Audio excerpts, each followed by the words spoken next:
Bienvenida sea la tecnología que nos ayuda a poder conectarnos.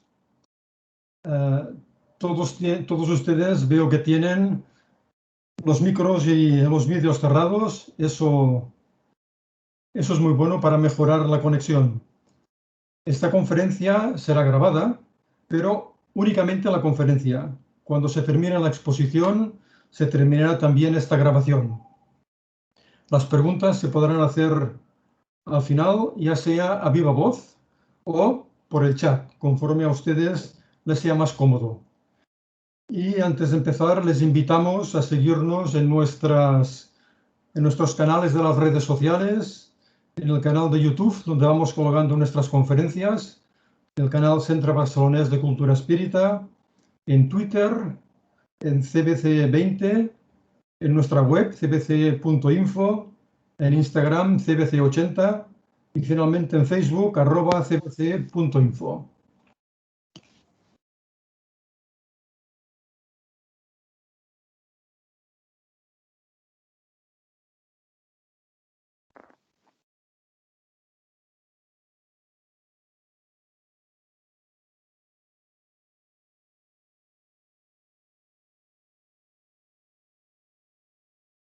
Confío que vean ustedes bien la pantalla que he compartido. Sí, se ve bien. Perfecto, muchas gracias. Entrevista a un suicida. La primera conferencia del curso, la primera conferencia que realizamos todos los septiembres desde hace unos años, siempre tiene que ver con el tema del suicidio. Teniendo en cuenta que el 10 de septiembre es el Día Mundial de la Prevención de los Suicidios, es bueno en estas fechas hablar de este tema. Es un tema triste, sin duda. Es un tema importante. Es un tema tabú. Tiene muchas connotaciones negativas, sin duda, y problemáticas.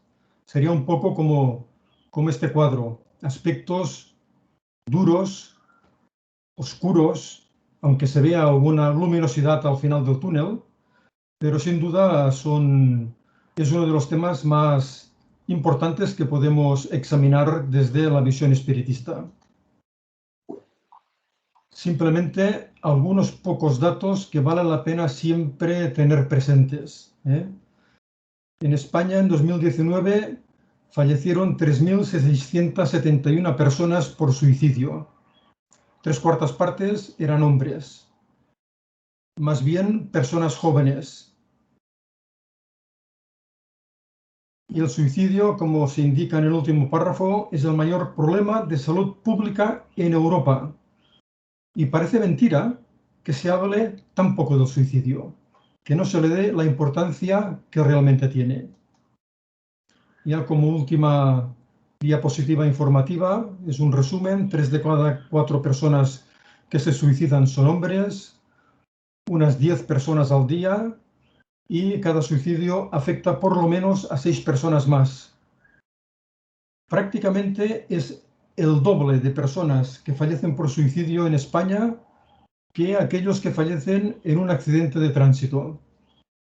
Y vemos aquí un contraste enorme, porque si realmente por accidente de tránsito fallecieran más de 3.500 personas en España, las campañas que nos harían los medios públicos de comunicación social serían continuas, serían duras, como son muchas veces.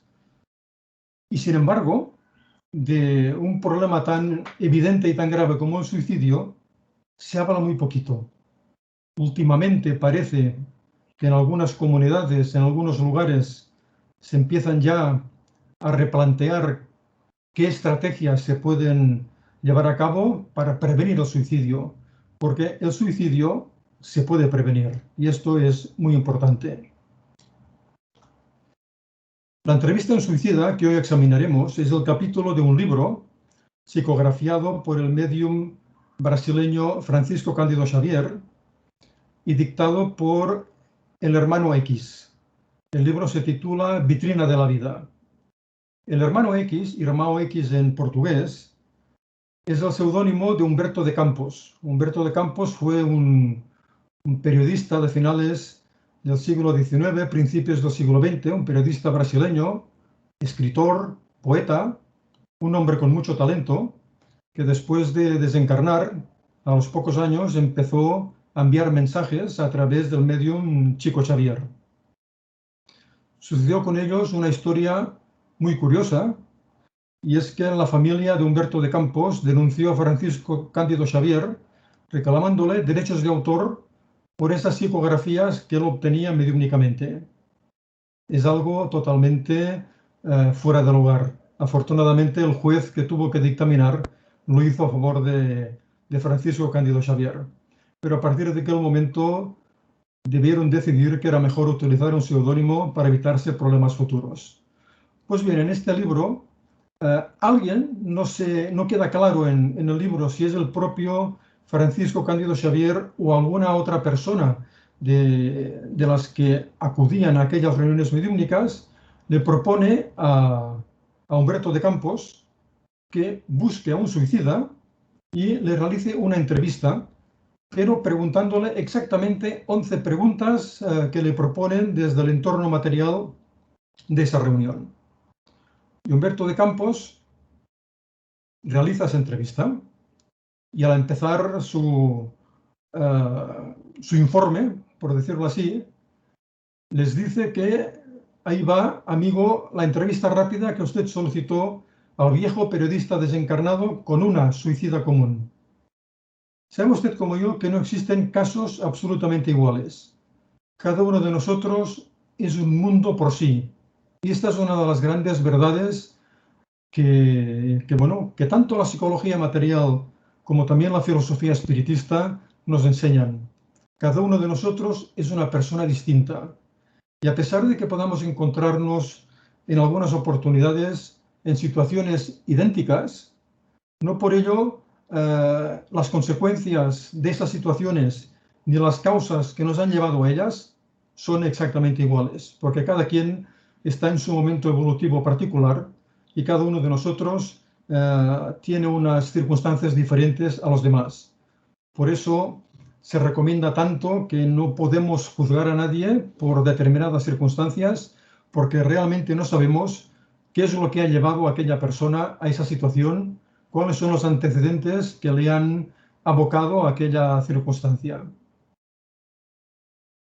Acaba diciendo este viejo periodista desencarnado, como a sí mismo se etiqueta, que esa suicida es una mujer joven y que hacía 14 años que decidió dejar el cuerpo ingiriendo un insecticida. Y el periodista da algunos informes más para poder situar lo mejor posible este caso. Y explica que esta mujer se envenenó en Río de Janeiro a los 32 años de edad, dejando un esposo y un hijo en casa. Nos explica que no era una persona de una cultura excepcional, es decir, era una persona normal, como la mayoría de los que habitamos en este planeta, pero se caracterizaba en la Tierra por nobles cualidades morales, chica tímida, honesta, laboriosa, de instrucción regular y extremadamente dedicada a los deberes de esposa y madre. Solo con esta simple caracterización que nos ofrece el periodista, uno podría pensar cómo es posible que una mujer con buenas cualidades morales, muy dedicada a sus tareas, honesta y laboriosa, cómo puede llegar a sentir la necesidad de dejar la vida del cuerpo físico a través del suicidio. No da la impresión de que, por lo menos con esta sucinta información, después nos ofrecen más circunstancias que explican un poquito mejor por qué esta mujer decidió suicidarse, pero viendo este esquema inicial, sorprende mucho que esta mujer decidiera dejar la vida de esta forma. Y bien, el periodista empieza a formularle esa colección de 11 preguntas que le han propuesto desde el entorno material. La primera pregunta es si ella tenía alguna fe religiosa que le diese convicción en la vida después de la muerte. Este punto es importante, más importante de lo que parece, porque las personas que puedan sentir una fe religiosa, una creencia en determinado contexto religioso, posiblemente tendrán algún asidero más ante circunstancias como las que pueden llevar a algún individuo a plantearse el dejar la vida a través del suicidio. Por eso la pregunta es pertinente, es muy pertinente. Ella admite que seguía la fe religiosa, pero sin mucha convicción. Ella no admitía que fuera a encontrar la vida aquí, es decir, en el más allá, en el mundo espiritual, como la veía en aquel momento, tan llena de problemas, o tal vez más llena de problemas que mi existencia en el mundo. Porque esta es una situación recurrente, muy normal. Aquel que deja el mundo físico, sea por la causa que fuere, puede tener en algunas oportunidades la ilusión de que cuando se desprende del cuerpo físico, se encontrará muy bien en el mundo espiritual, tranquilamente, sin ningún problema, sin ninguna dificultad. Pero esto, desde el contexto espiritista, ya sabemos que no funciona de esta forma. No sucede esto. Llegamos al mundo espiritual tal cual partimos del mundo material. Aquel que tiene buenos sentimientos, aquel que tiene buenas intenciones, aquella persona que intenta comportarse adecuadamente, cuando entre en ese mundo espiritual, seguirá siendo a sí mismo. Será exactamente de esta forma y seguramente se adaptará con mucha más facilidad al mundo espiritual que no aquel que desencarne, que fallezca, que deje su cuerpo físico con una conducta equivocada, muy aferrado a la vida material, con pocos o sin ningún conocimiento de lo que es la vida después de la muerte, pues cuando llega a esa situación se encuentra allá igual que aquí, exactamente igual, con las mismas ideas, sensaciones, propósitos, intenciones, exactamente lo mismo. Y en el caso de alguien que muere como esta mujer, a través del suicidio, se acaba dando cuenta de que allí tiene más problemas todavía de los que tenía aquí. Y entonces comprende a su propia costa, por las circunstancias que le toca vivir en ese momento, comprende que no ha ganado nada con el suicidio. Al contrario, se ha complicado más la vida, porque los mismos problemas que tenía en el mundo material los sigue teniendo en el mundo espiritual, como veremos en el caso de esta mujer. Pero además se encuentra con una circunstancia adicional, y es la contrariedad de darse cuenta de que no ha mejorado su situación, de que no se ha terminado la vida, de que no ha entrado en la nada, en el olvido. No, entra en un lugar donde es ella misma, con sus circunstancias personales exactamente igual a las que tenía, pero además con esa contrariedad de darse cuenta de que lo que ha hecho no ha servido de nada, absolutamente de nada. Se ha complicado más la vida y también ha complicado más la vida material y espiritual de aquellos que han quedado en el mundo físico. De esas 6 personas como mínimo, como veíamos en una de las diapositivas, que quedan afectadas cuando alguien se suicida. Porque el entorno de la persona que se suicida queda muy perjudicado. Porque ese entorno, la familia, los amigos, en múltiples oportunidades, se sienten culpables. Porque se dan cuenta que no fueron capaces de apercibirse de que su hijo, su marido, su madre, de que aquella persona que ha dejado el mundo material de esa manera tan abrupta, tenía esa intención. Estaba pensando en suicidarse. Generalmente, quien piensa en suicidarse siempre suele dar alguna pista, siempre tiene algún comentario, algún comportamiento que nos podría llevar a pensar que esa persona está barajando la posibilidad de suicidarse. Sin embargo, tampoco es tan fácil. Por ello, las familias, los familiares, han de poder superar esta fase pero ciertamente les cuesta. Les cuesta porque ellos se sienten culpables de lo que ha ocurrido, cuando realmente la mayor parte de las veces no lo son. Por eso el suicidio siempre afecta a mucha más gente que no a la persona que comete este acto. Cuando sobrevino la muerte del cuerpo, ¿quedó inconsciente o consciente? Esta pregunta es realmente muy interesante, porque al fin y al cabo ya sabemos, dentro del contexto del espiritismo, gracias a las comunicaciones que han habido desde los inicios de la humanidad, podríamos decir, pero para nosotros especialmente desde 1857, cuando Allan Kardec fundamentó perfectamente lo que es la filosofía espiritista, relatando, comentando e instruyéndonos sobre centenares o miles de comunicaciones mediúmnicas que él pudo examinar, analizar y comentar. Por ello, desde ese momento nos damos cuenta de que esta pregunta es muy adecuada, porque después de la muerte del cuerpo, el espíritu puede quedar turbado, es decir, muchas veces casi inconsciente de sí mismo o perfectamente consciente de lo que está ocurriendo.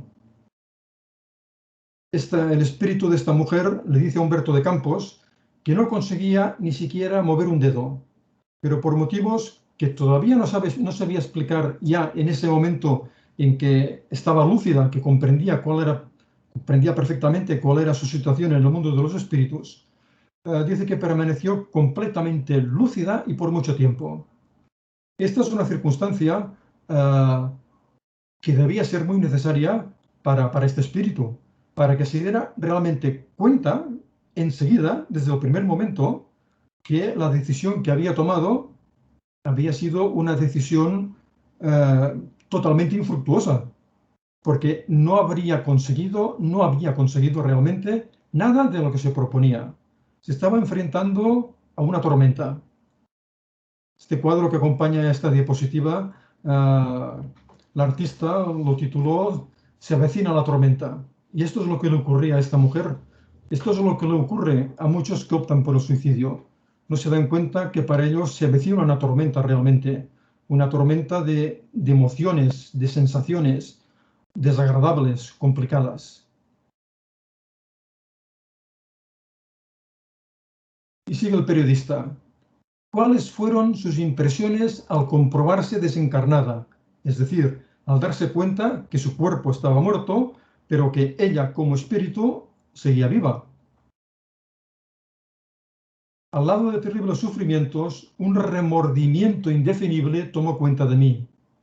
Oía los lamentos de mi esposo y de mi hijo pequeñito, en vano gritando también, suplicando socorro. Es lógico, aunque es rápido, es una circunstancia, este caso tiene algunas circunstancias notables, como iremos viendo. Por ejemplo, esta. Casi parece que después de consumar el suicidio, como que estaba perfectamente lúcida, pudo ver lo que ocurría a su alrededor y ello le produjo ese remordimiento indefinible porque fue consciente de que se había equivocado en su decisión. El remordimiento es el precursor del arrepentimiento. Por lo tanto, fue una circunstancia positiva para ella, aunque en aquel momento se sintiera totalmente inerme, totalmente desprotegida. Además, con esos sufrimientos y con la angustia que debía sentir en ese momento. Cuando la carroza me arrebató el cuerpo inmóvil, tengamos en cuenta que estas expresiones, estas palabras como carroza, son debidas a que es un relato, no diría muy antiguo, pero sí que debía ser seguramente, pues, haciendo cálculos, el libro se escribió en 1969, esta mujer estuvo unos 14 años antes, como dice en otro momento, antes de despejarse bien, por lo tanto podemos estar hablando perfectamente de 1950-1955. Entonces es posible que en determinados lugares no hubiera coches fúnebres como los que conocemos ahora, sino tal vez una carroza tirada por caballos se llevó a esta mujer, se llevó su cuerpo pero ella no pudo quedarse en la casa porque se sentía atada a su propio cadáver por los nudos de una cuerda gruesa. Evidentemente estaba atada a su propio cuerpo, a pesar de que la conexión principal que hay entre el cuerpo y el alma, entre el cuerpo y el perispíritu es el vestido energético, digámoslo así, es el recubrimiento energético, es el cuerpo energético del alma. Cuando se produce la muerte del cuerpo físico, el perispíritu se va desagregando poco a poco del cuerpo. El proceso puede tardar 2 o 3 días, en los casos más normales, y puede tardar más tiempo, como en casos de este tipo. Cuanto más aferrados estamos a nuestro cuerpo y al mundo material, más cuesta que nuestro perispíritu se vaya desprendiendo de nuestro cuerpo. Por ello estaba imantada, atada, atraída totalmente por su propio cuerpo. No podía separarse de él y, como veremos, le costó muchísimo tiempo conseguirlo. Ella sentía en sí un fenómeno de repercusión que no sabe definir. Muchas veces los espíritus intentan explicar sus sensaciones desde el mundo espiritual y tienen dificultades para ello, porque en nuestro lenguaje físico a veces no hay las palabras o las expresiones adecuadas para poder hacerlo. Ella sentía todos los golpes del cuerpo que debía ir rebotando contra la caja mortuoria, hasta que llegó al mortuorio donde la dejaron. Y claro que lloró hasta enloquecer, evidentemente que sí, de miedo, de pánico, de pavor ante esa situación de no poder apartarse de su propio cadáver. Ha de ser realmente una sensación terrible. ¿Quiere decir que todos los suicidas se encuentran con esta misma situación? Ya decía el periodista desencarnado al principio que cada caso es un caso, cada persona es un mundo, y depende mucho de las circunstancias que han llevado a ese espíritu a tomar esa decisión. Alguno tal vez podrá despertar en tinieblas, o podrá quedarse tan turbado que en principio no se dé cuenta de nada, aunque tenga un estado de angustia precisamente por no ver prácticamente nada. Cada caso es un caso. Ya nos tenemos cuenta, cuando vayamos adelantando con este relato, que esta mujer, bueno, tomó una decisión posiblemente sin haberla meditado mucho, porque realmente no da la impresión de que tuviera unas circunstancias tan terribles que la pudieran llevar a una desesperación que hiciera que tomara la decisión de suicidarse. Son muchas las personas que llegan a ese momento y que toman esta terrible determinación, que lo hacen después de un proceso muchas veces de una fuerte depresión o de alguna enfermedad mental o de no ver ninguna solución a sus problemas. Modernamente se nos dice que realmente quien se suicida no es que quiera morir, es que no quiere vivir en las circunstancias en las que se encuentra. Y entonces la única salida que se le presenta es esta, suicidarse. Es una mala salida, es una pésima salida, como después él puede comprobar. Sin embargo, como en todas las circunstancias de la vida, hay aspectos agravantes y aspectos atenuantes. Esas terribles depresiones, esa desesperación de no saber qué hacer entre determinadas circunstancias, pueden ser aspectos atenuantes ante esa terrible decisión. Sin embargo, en el caso de esta mujer, que es curioso, como veremos, no parecería que hubiera circunstancias atenuantes, sino todo lo contrario. Sin embargo, se resolvió este caso de una manera bastante más rápida de lo que sería de esperar. Vamos a continuar. Y sigue esta mujer explicando qué es lo que sentía, qué es lo que vio, qué es lo que le hicieron a su cuerpo.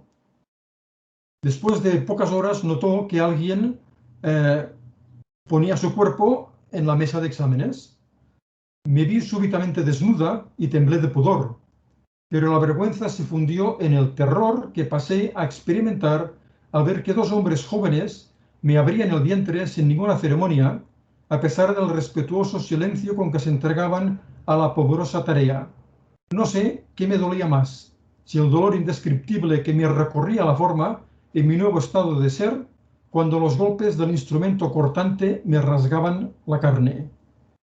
El cuadro es terrible, sin duda. Cuando le hicieron la autopsia, como que ella estaba totalmente apegada a su cuerpo físico, continuaba sintiendo aquellas sensaciones. ¿Y por qué sentía esas sensaciones?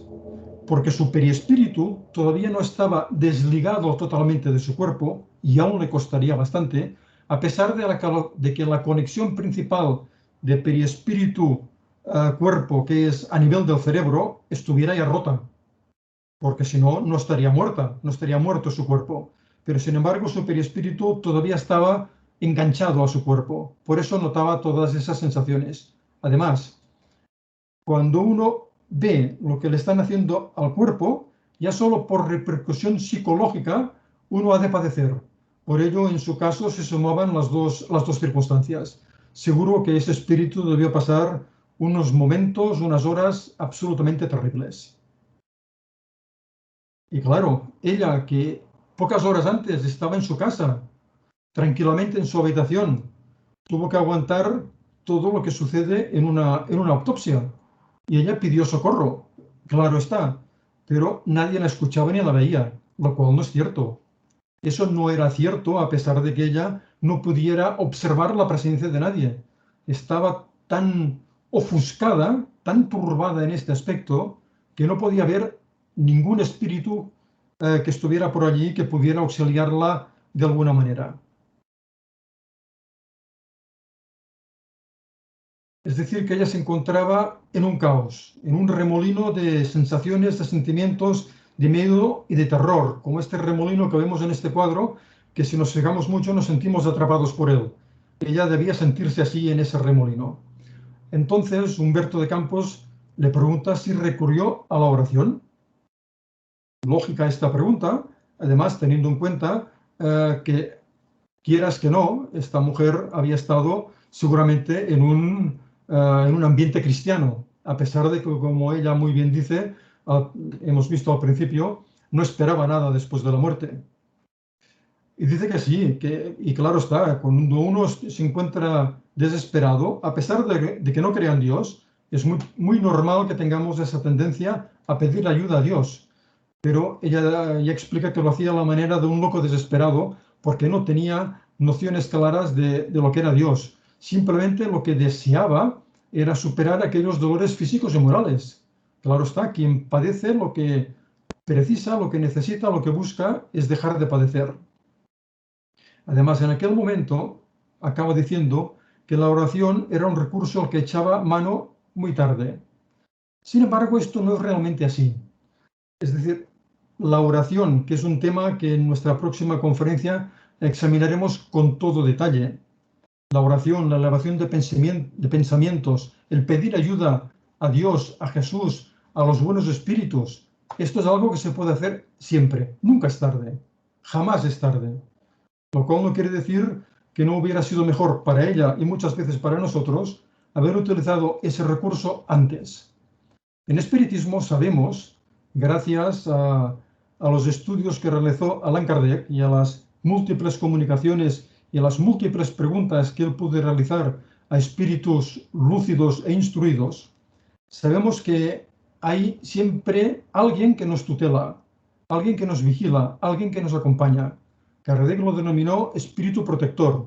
En el cristianismo se denomina ángel de la guarda, pero en espiritismo evidentemente es mucho más adecuada esta expresión de espíritu protector o espíritu tutor.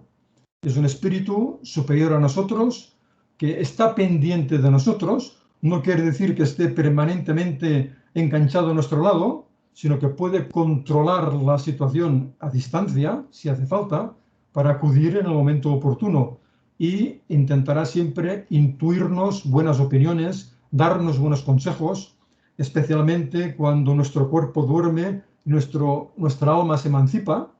Entonces, en esos momentos, ese espíritu protector o tutor intentará ayudarnos, aconsejarnos, darnos buenas directrices. Después dependerá de nosotros hacerle caso o no hacerle caso. O sea, volviendo a esta diapositiva, nunca es tarde para pedir ayuda, nunca es tarde. Y una pregunta totalmente lógica, es que no había nadie allí para ayudarte, no había ningún pariente, no estaba tu padre, tu madre, algún amigo desencarnado que te pudiera ayudar en aquellos momentos de tribulación. Ella se dio cuenta posteriormente que sí que había allí espíritus que intentaban ayudarla, pero con total inutilidad, porque su condición de suicida, es decir, de persona que había dejado el cuerpo físico cuando ese cuerpo físico estaba en plenitud de fuerzas, de la fuerza material, de la fuerza física, como también puede ocurrir a personas que mueren por accidente, esto era un hándicap para ella, porque las energías del cuerpo que había abandonado de aquella manera estaban provocando que se sintiera, que tuviera la sensación de estar tan materializada como era su forma material. Y esto les pasa a muchos espíritus, que cuando dejan el cuerpo físico tienen la ilusión de que todavía están vivos, porque ese perispíritu que mencionaba antes, ese cuerpo energético que envuelve al alma, tiene la misma forma que nuestro cuerpo. Y para los espíritus seguramente tiene una consistencia parecida. Por eso es normal que muchos tengan o podamos tener esta ilusión de que seguimos vivos en el mundo físico. Ella inevitablemente en esos momentos se sentía totalmente desamparada, pero no lo estaba realmente, porque esa figura del espíritu protector, de los espíritus amigos, es que siempre están presentes en los momentos buenos y en los momentos malos. Pero en determinados momentos como estos que estamos describiendo, es difícil que el espíritu pueda llegar a percibirlos. Es prácticamente imposible, como vemos. Otra pregunta también dura, si asistió a su propio entierro. Claro que asistió a su propio entierro. Estaba totalmente atada a su cuerpo. Ella iba donde iba el cuerpo. Por lo tanto, lo vio y con terror. Claro está, porque vio cómo enterraban a su cuerpo y se sentía, como dice después, bajo tierra. Y en el cementerio también había buenos espíritus, porque buenos espíritus los hay en todas partes. Porque al fin y al cabo, nosotros, con nuestro pensamiento, atraemos a los espíritus correctos y a los incorrectos. Dependerá de cómo seamos, cómo nos comportemos, cómo actuemos, qué sentimientos tengamos. Acudirán a nosotros espíritus correctos o incorrectos. Pero siempre en estos lugares, hospitales, psiquiátricos, cementerios, siempre hay espíritus benévolos, espíritus buenos, que intentan echar una mano, que intentan ayudar. Esto es algo totalmente lógico, totalmente lógico. Si aquí cuando estamos enfermos nos llevan al hospital y hay espíritus encarnados, como médicos, como enfermeras, como auxiliares, que nos acogen y nos ayudan, pues en el mundo espiritual lo mismo. Pero en el mundo espiritual muchas veces no nos damos cuenta. Ella no los podía ver. Dice que estaba mentalmente ciega de dolor, no podía verlos, porque tampoco, digámoslo así de una manera muy clara, tampoco lo merecía. Tampoco era lógico que tuviera esa visión.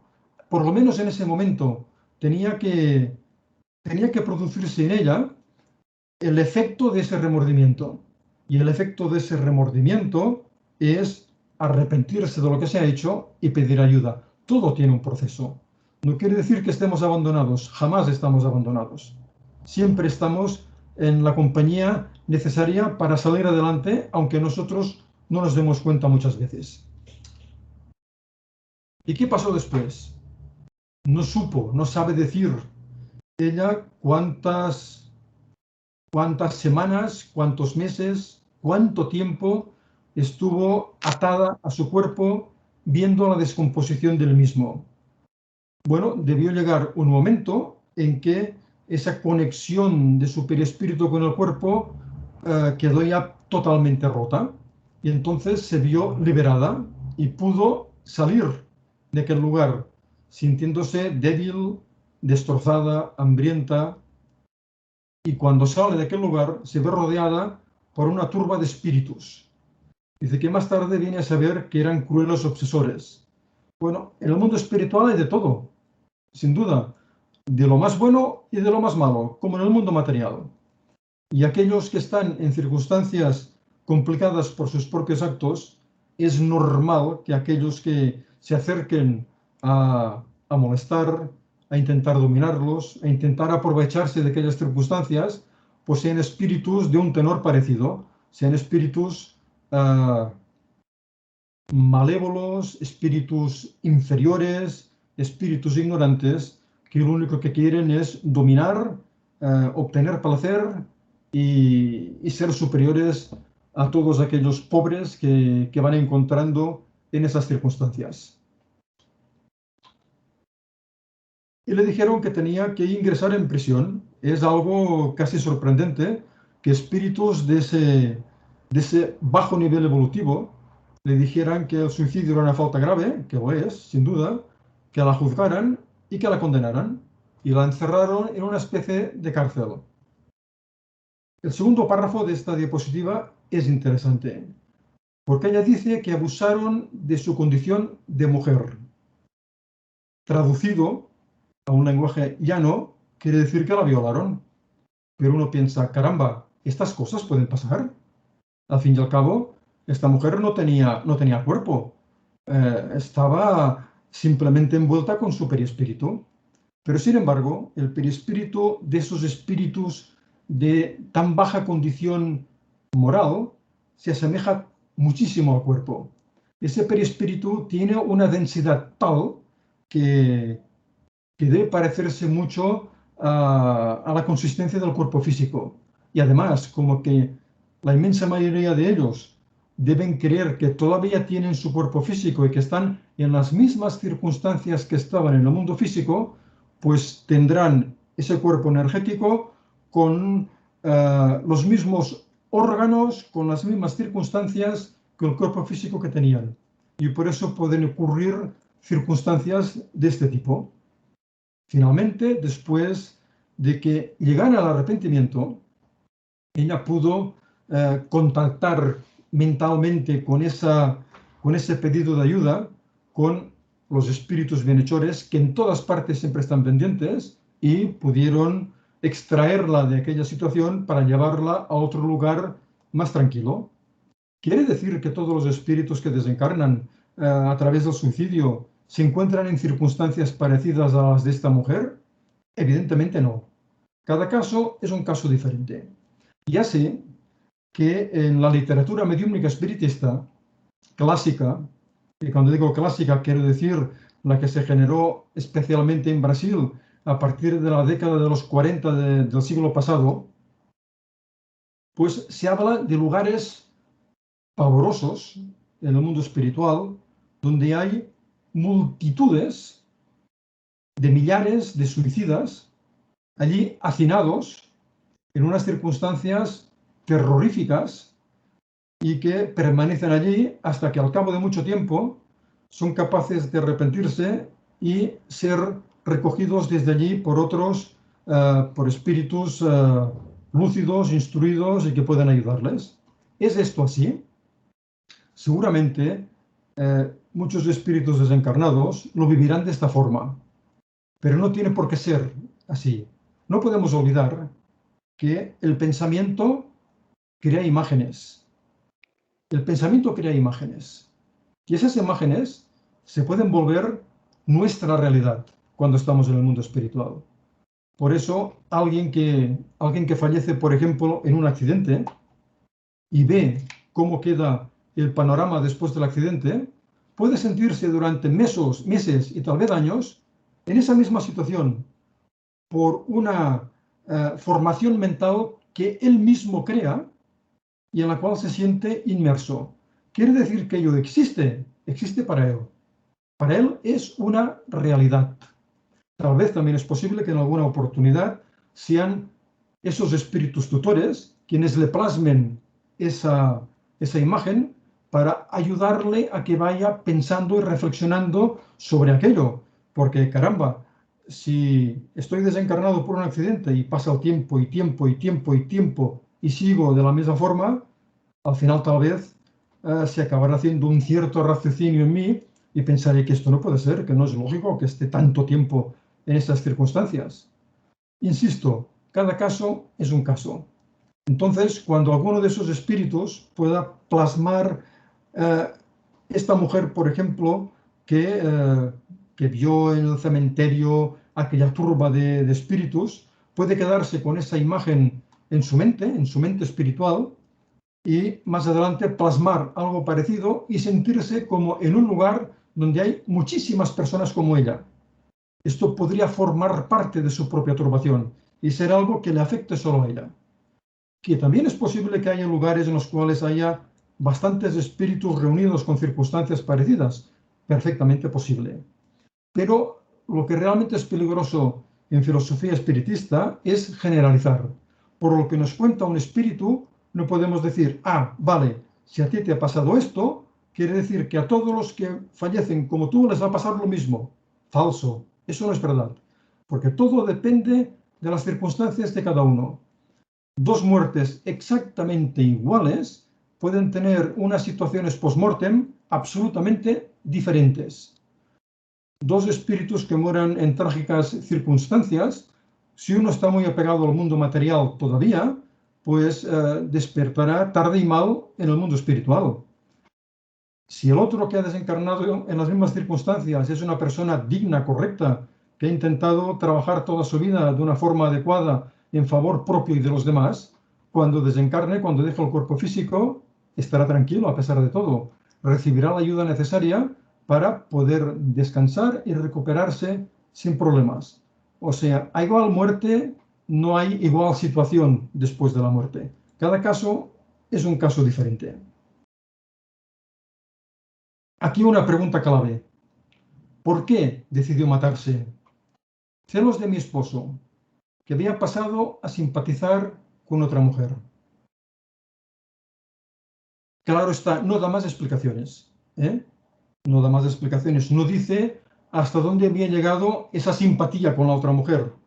Si era más que simpatía o simplemente, bueno, había conocido a otra persona sin llegar a otros aspectos. Esto no se sabe.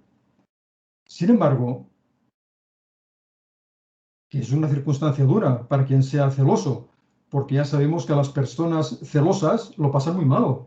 Es una gran dificultad para alguien tener celos. Si la circunstancia era muy complicada, seguro que podían llegar a pensar que matándose, es que no sé qué podía pensar. ¿Qué pensaba que podía solucionar? Nada. ¿Que su marido dejaría a aquella otra mujer porque ella se había matado? Es absurdo, es absurdo. Eh, en esos momentos, este espíritu no regía correctamente, porque si no se habría dado cuenta que las soluciones tenían que haber sido otras. Además, tenía un hijo pequeño. Por ello, casi hay más circunstancias agravantes que no atenuantes en este caso.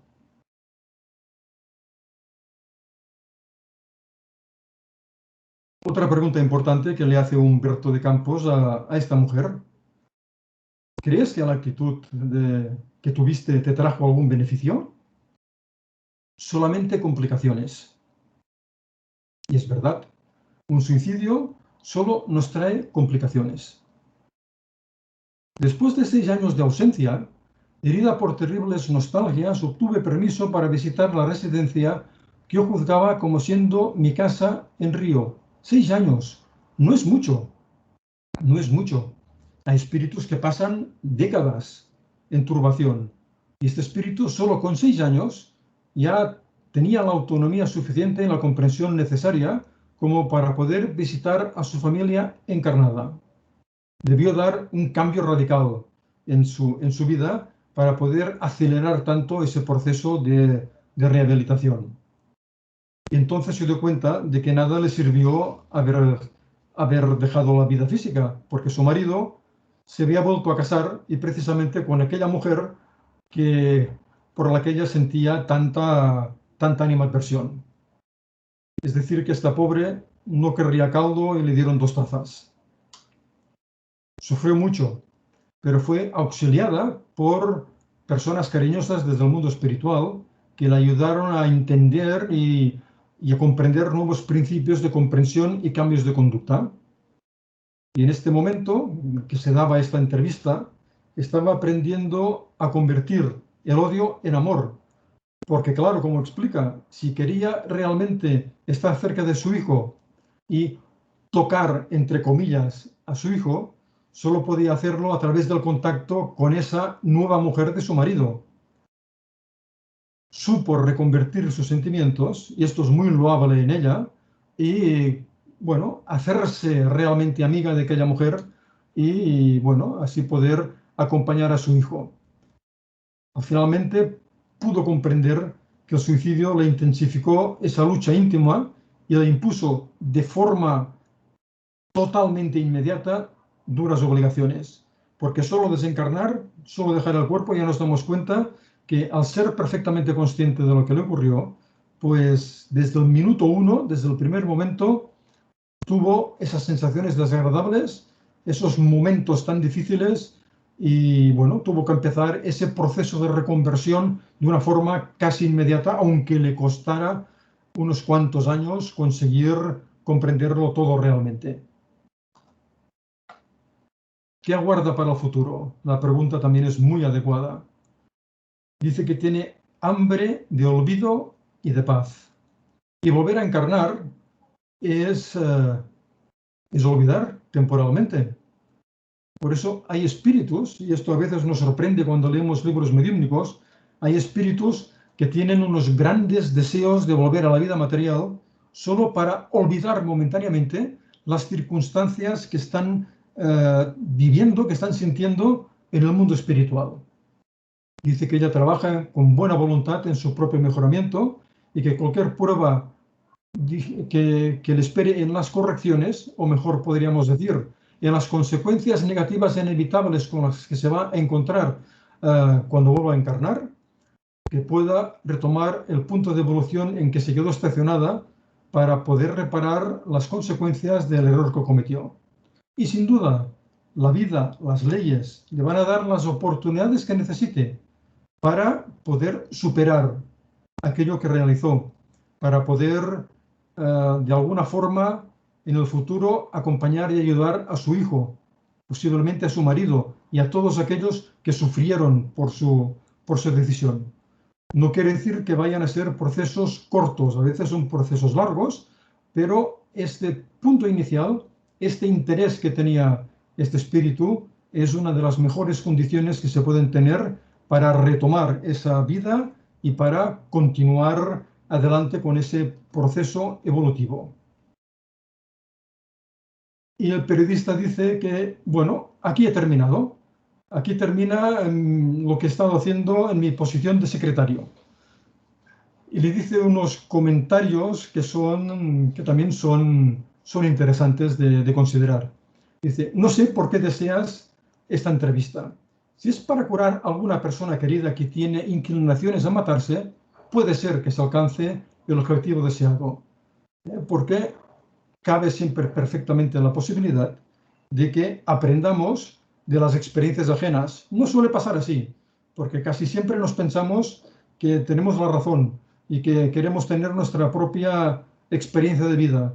Pero si supiéramos ver lo que les pasa a los demás en circunstancias parecidas a las nuestras y supiéramos tomar nota, pues generalmente nos podríamos ahorrar algún sinsabor. Y sigue, bueno, va terminando Humberto de Campos diciendo que el amor tiene fuerza para convencer e instruir. Es verdad, ciertamente. Y un buen ejemplo en alguna persona puede ser determinante. Pero también le dice Humberto de Campos que si piensas que esto va a transformar a la sociedad, dice, no estoy muy seguro de esto. Porque yo mismo, si hubiera estado, cuando estaba encarnado entre el pollo y el café caliente y me hubieras extraído una documentación como esta, seguramente no le habría hecho mucho caso. Porque hay que tener muchas veces la necesidad personal, propia, cuando uno tiene esas tendencias suicidas, para que un relato de este tipo pueda llegar a impactarnos. Y tendencias suicidas, que es un es un punto muy interesante también de considerar. Podemos tenerlas cualquiera de nosotros, porque al fin y al cabo, todos en el mundo material pasamos por circunstancias difíciles, duras, complicadas, dolorosas, a veces llenas de sufrimiento, y pueden llevarnos a pensar en el suicidio.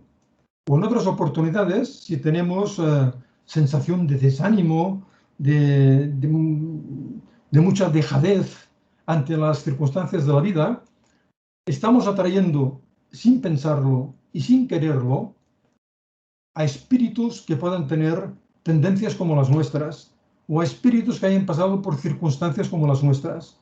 Y esa presencia, ese contacto, puede influir en nosotros negativamente. Ya decíamos que el pensamiento atrae a pensamientos parecidos. Si tenemos pensamientos de desánimo, atraeremos pensamientos de desánimo. Por eso es muy bueno, de vez en cuando, o siempre que nos sintamos con sensaciones y pensamientos que nos incitan a tomar decisiones inadecuadas, que en el fondo sabemos que no son correctas, hay que realizar un verdadero esfuerzo de higiene mental. Hay que limpiarse la mente de estos pensamientos y sustituirlos por pensamientos positivos, por pensamientos más alegres. Esto no es fácil de hacer. Esto muchas veces es complicadísimo de hacer, pero comprendemos que es lo necesario. Hay que apartarse de esos pensamientos, hay que sustituirlos por otros, hay que quitarlos de nuestra mente, a pesar de que nos cueste mucho.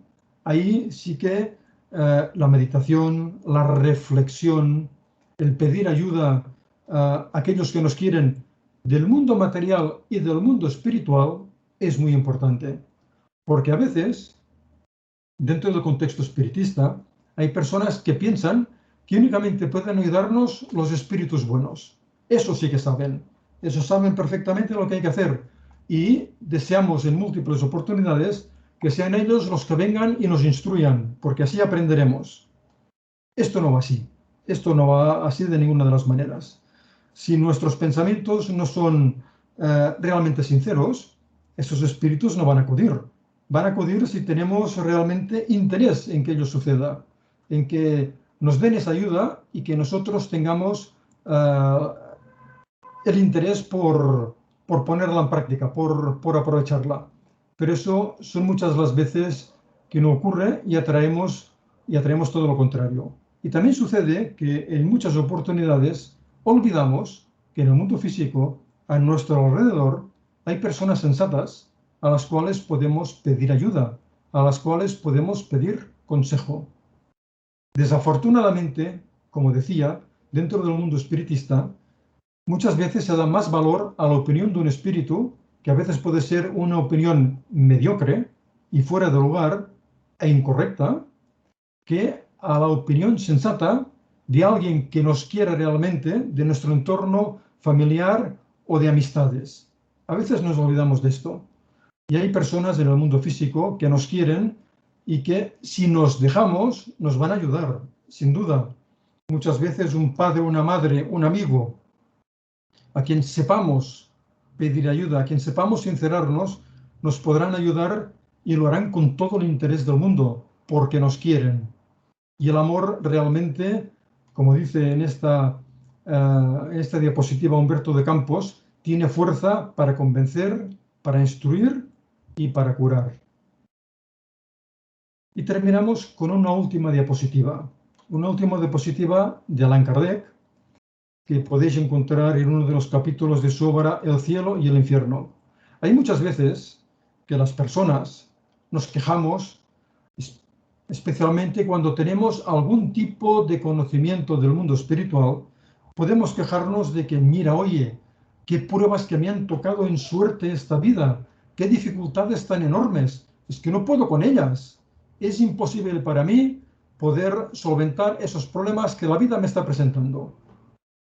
Pero esto no es cierto, esto no es así. Y Allan Kardec, con mucha sensatez, en este capítulo de esta obra, nos dice que los espíritus que sucumben son, podríamos decir, somos, por lo general, propensos a alegar, propensos a justificarnos, porque teníamos un compromiso superior a nuestras fuerzas, lo que es además un modo de disculparse a sí mismos y un resto de orgullo, porque no admiten su propia divinidad. Dios no le da a nadie una carga más pesada que la que pueda soportar. Esta es una expresión muy antropomórfica. Realmente, cuando encarnamos, no viene Dios a decirnos, tienes que hacer esto y tienes que hacer lo otro. No, evidentemente no. Son espíritus superiores a nosotros que nos van a comentar los aspectos principales de nuestra próxima vida.